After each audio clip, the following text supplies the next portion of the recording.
Hey guys, welcome back to the channel. Glad that you could spend a little time with me today and watch my video. I certainly appreciate it. Well, it's raining again, thunder and lightning. It's been storming all morning. It's about 15 till 3 right now, in line to get the kids.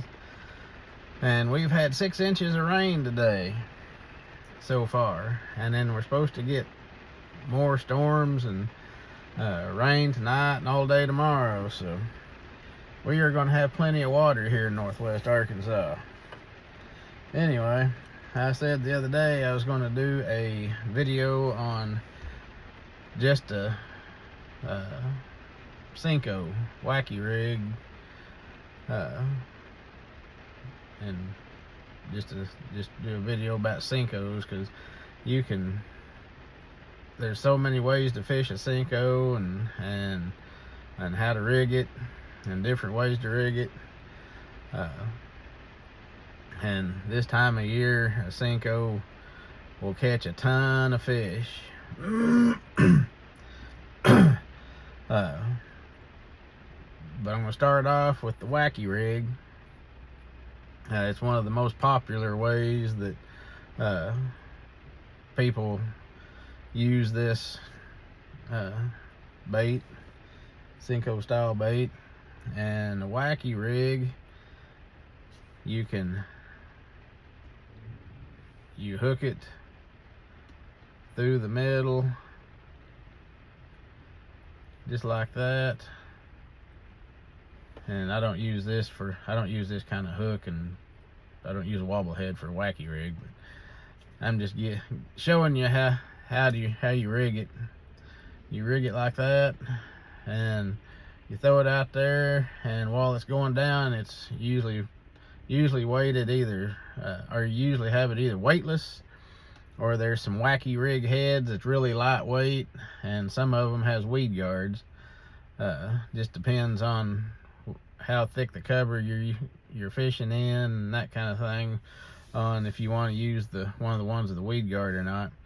But you throw it out there, and this thing will just slowly sink, and it'll move like that, and it drives the fish absolutely bat crazy.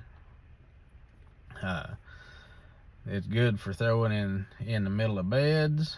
It's good for throwing around docks, catching the pre-spawn females setting around docks, setting around standing timber. Count it down over brush piles. Let it go down to just above the brush pile, and then twitch it up and let it sink back down to just above the brush pile and twitch it up. They'll come out of that brush pile and annihilate this thing.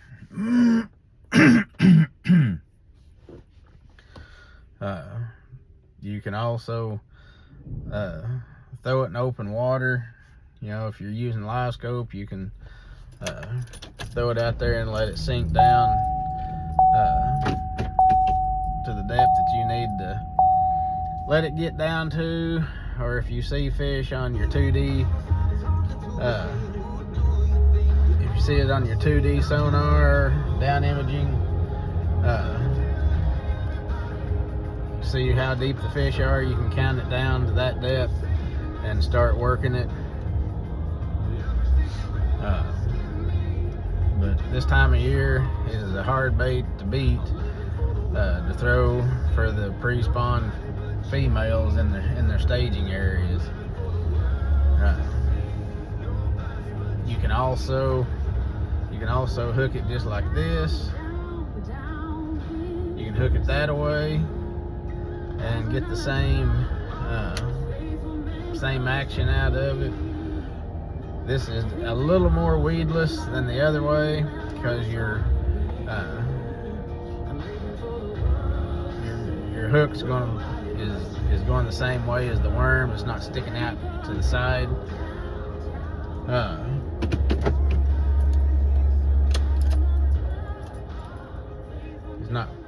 You're not perpendicular with the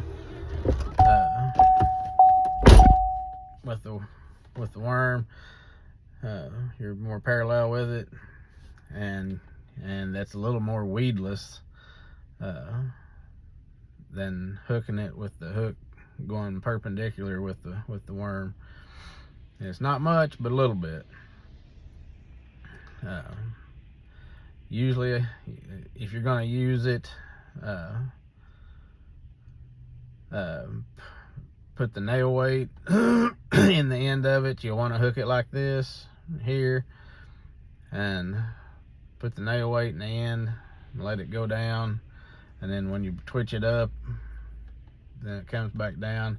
But this is the way you want to hook it if you're going to be putting the nail weight in the end of it and letting it go down, because it'll be down on the bottom and your hook will be, your line tie here is here, and your hook will be ready to set the hook, because your bait will be on the bottom with the nail weight ticking the bottom, and when the fish comes down to hit it, they'll get that hook, and you get better hookups with the hook in it this way if you've got the nail weight in the end of it. Whenever I'm fishing it wacky style, or with the nail weight, I'm always using a spinning rod, using 6 to 8 pound test fluorocarbon.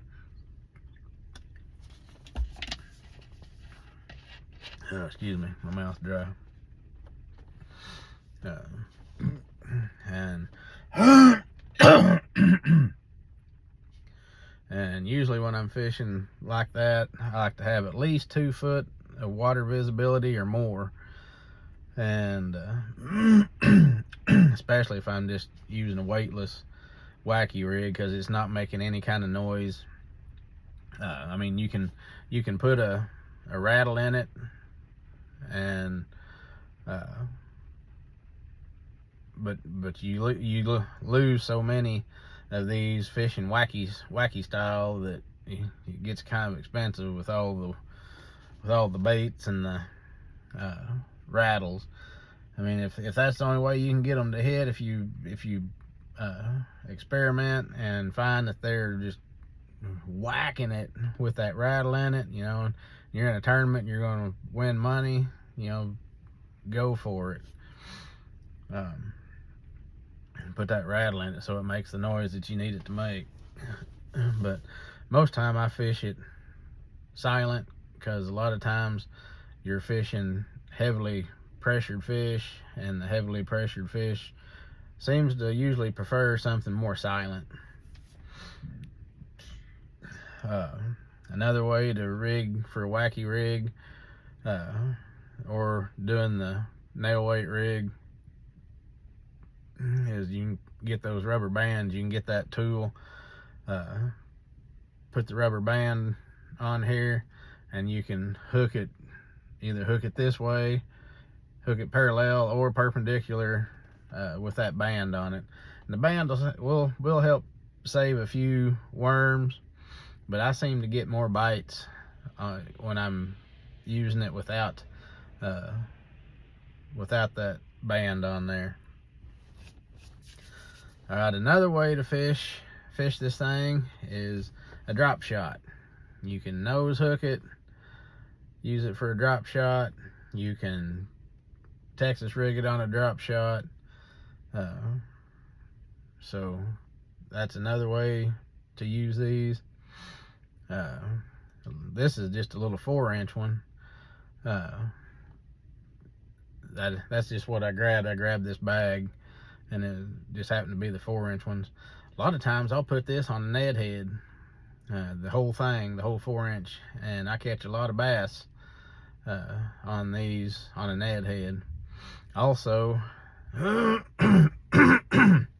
even this little 4-inch one, whenever you wear it out here in the middle, fishing it wacky style or with the nail weight in there, just pinch it off.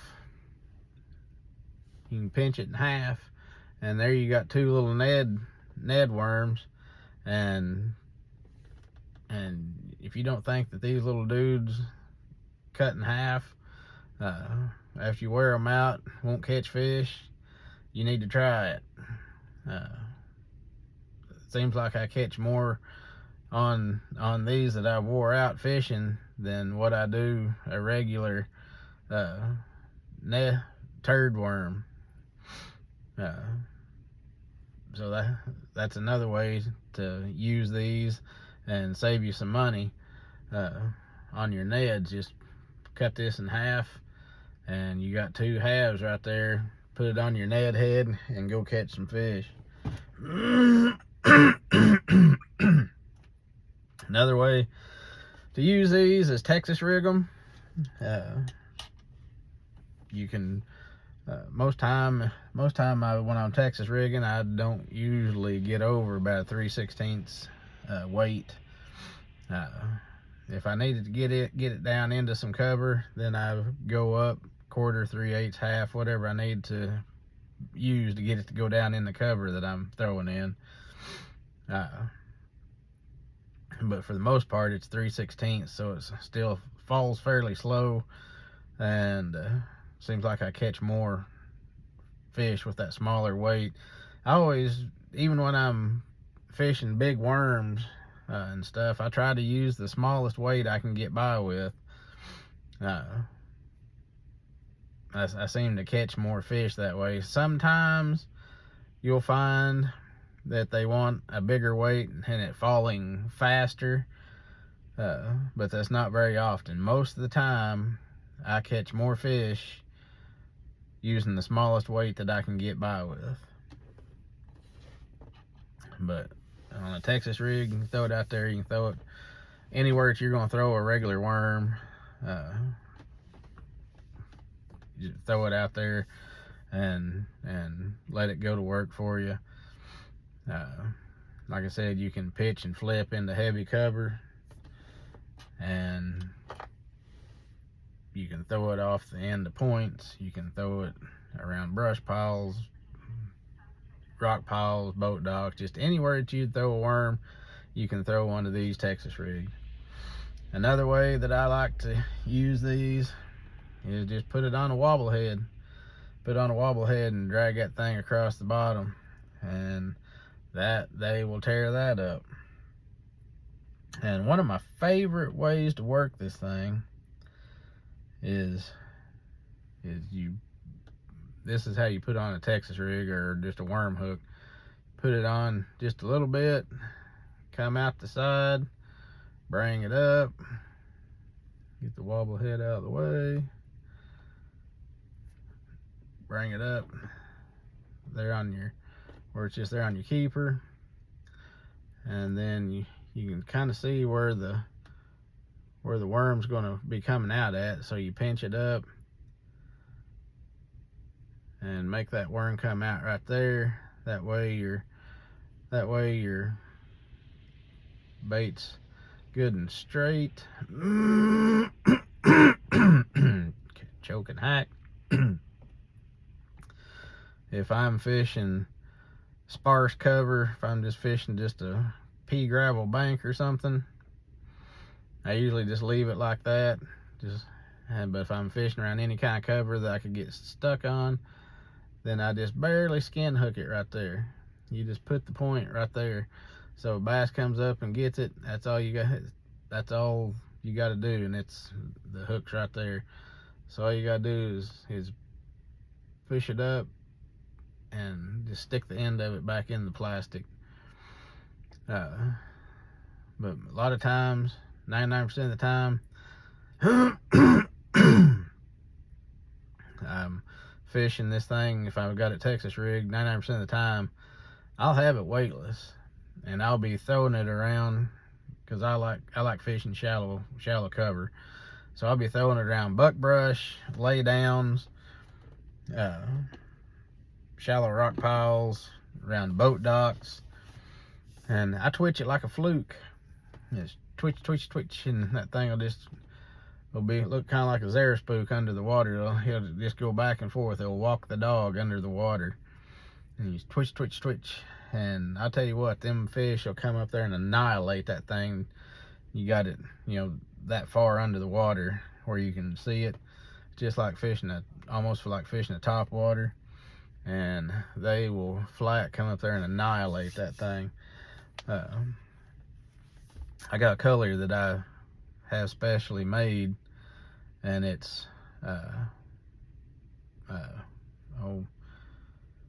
burnt orange. I don't want it bright orange. I like the burnt orange. It's kind of a dark orange with black pepper flake. And the top is June bug. And that is a killer color.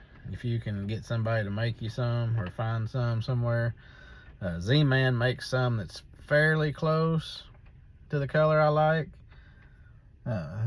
But I got a guy that pours plastics, and he makes them for me, that burnt orange pepper with June bug on the top.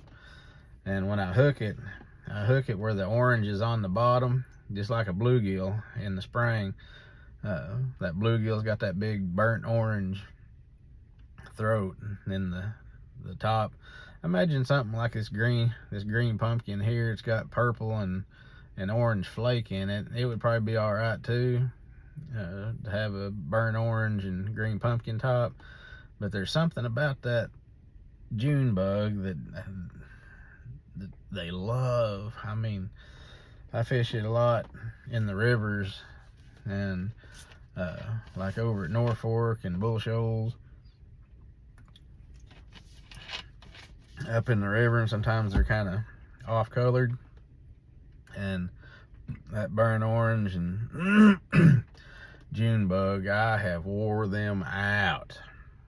The guys I fish with, they'll be fishing with something else, and it won't be too long they'll be asking me for one of those burnt orange and June bug colored Senkos, or stick baits that I have made, because I mean that will flat wear them out. But anyway, those is the different ways to rig your Senko style bait, your stick baits.